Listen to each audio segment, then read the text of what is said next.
There's one thing about Zakir Naik that makes people really think that he knows what he's talking about, and that's when he's able to share facts randomly and very quickly from the top of his head in such a manner that makes you think, wow, he is a really intelligent man. But a friend of mine sat down and went through a 5-minute talk of his once, and in that 5 minutes he was able to make over 25 mistakes. Charles Darwin went on an island by the name of Caltropis. There is no such island as the Caltropis Islands anywhere. It was actually the Galapagos Islands that Darwin visited, where he found finches. And there he found birds pecking at niches. These finches do not peck at niches, as Naik says. They lived in separate ecological niches. Depending upon the ecological niches they pecked, the beak kept on becoming long and short. The differences Darwin observed between these finches were far more than simply beak length. They included differences in color, size, mating behavior, songs, and preferred food. This observation was made in the same species, not in different species. Darwin's observations of varying beaks were made on 14 different species of finches, not just one, as Dr. Naik claims. The beak length actually did not vary within the species. Charles Darwin wrote a letter to his friend Thomas Thumpton. All of Darwin's published correspondence is printed and even available electronically online, and it contains no record of anyone named Thomas Thrompton. Charles Darwin himself said that there were missing links. He didn't agree with it. Darwin admitted that there were missing links, but that does not mean he disagreed with his own theory. He simply predicted where the missing links would be found. The reason is because that if you analyze the church was against science previously. The church was never against science. Almost all the great European scientists of Galileo's time, including Galileo, were devout Christians. People like Newton, Copernicus, Kepler, Boyle, Linnaeus, Pascal were all committed believers in the Bible. And you know the incidents that they sentenced Galileo to death. Galileo, a devout Catholic, was never sentenced to death. He was sentenced to life imprisonment on June 22, 1633, and then that sentence was commuted to house arrest. He died more than 8 years later on the evening of January 8, 1642, of old age.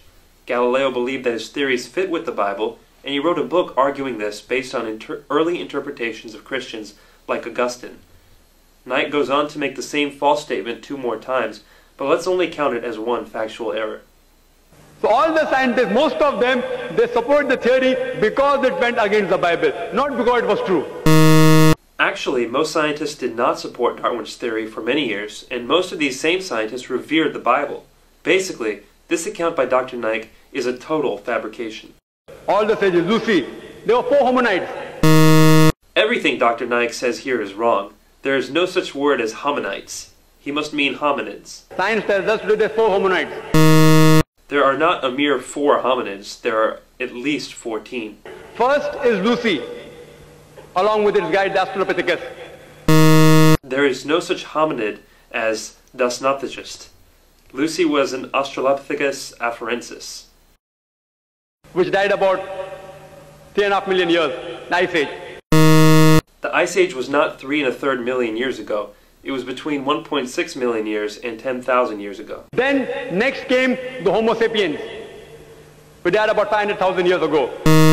Homo sapiens did not die out 500,000 years ago. You and I, and even Zakir Naik, are Homo sapiens. Then came the Neanderthal man. According to evolutionary theory, Neanderthal man was not on the direct line to modern man, but an Ice Age offshoot. The Neanderthal man, we died 100 to 40,000 years ago. Neanderthal man went extinct 30,000 years ago, not 100 to 40,000 years ago. Then came the 4th stage, the Cro-Magnon.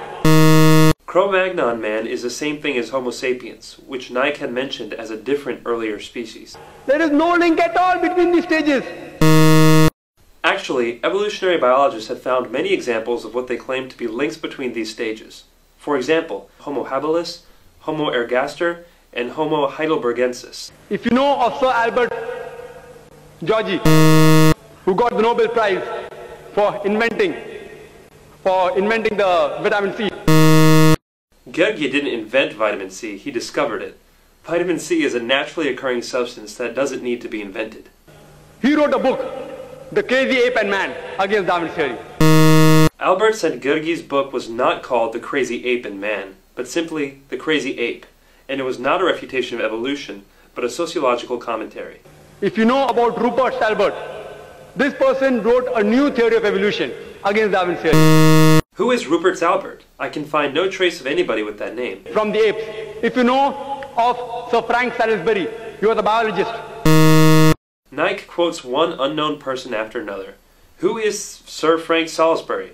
Again, vigorous searching can find no trace of anybody with that name. But to give Naik the benefit of the doubt, this will not be counted as a factual error. If you know about Whitemeat, Sir Whitemeat.